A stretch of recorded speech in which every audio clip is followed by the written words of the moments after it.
vieille méthode déjà dépassée de recourir à la violence pour accéder au pouvoir, puisqu'il sait très bien que s'il y a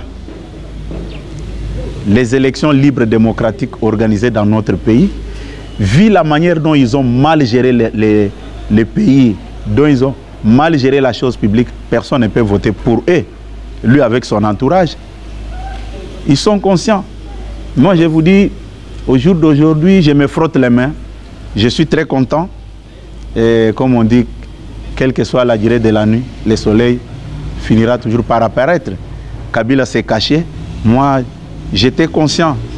Il faut regarder comment est-ce que les proches de Kabila sont en train de sillonner, sont en train de chanter la victoire. Nous, nous sommes là. Et je vous dis, ce n'est pas à un vieux singe qu'on apprend des grimaces. Ils doivent comprendre qu'ils ont affaire à un Tshisekedi. Ils avaient affaire à un Tshisekedi, Étienne, sans impérium. Mais maintenant, ils ont affaire à un Tshisekedi Félix avec l'impérium. Ça ne peut pas passer comme ça. Tout ce qu'ils montent de gauche à droite, croyant qu'ils vont arriver au pouvoir, ça ne passera pas. À noter, la sortie médiatique de Joseph Kabila, ancien chef de l'État de la République démocratique du Congo, intervient au moment où la pression de la communauté internationale monte contre le régime de Kigali. D'abord, je tiens aussi à féliciter son Excellence, Monsieur le Président de la République, qui a prouvé à la face du monde qu'on peut terminer une guerre par la voie diplomatique. Aujourd'hui, tous les prétextes que Kagame a avancés avec ses proches sont devenus des arguments non fondés. Sur le plan international, personne ne l'écoute, puisque tout ce qu'il avançait comme argument, on l'a piégé.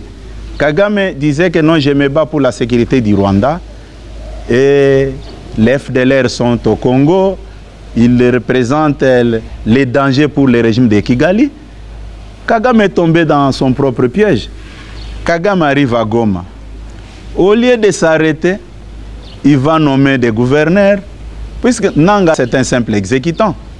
Kagame va nommer des gouverneurs, on va voir la police rwandaise faire son entrée, l'armée rwandaise, 10 000 hommes arriver à Goma, sans présenter même un seul FDLR.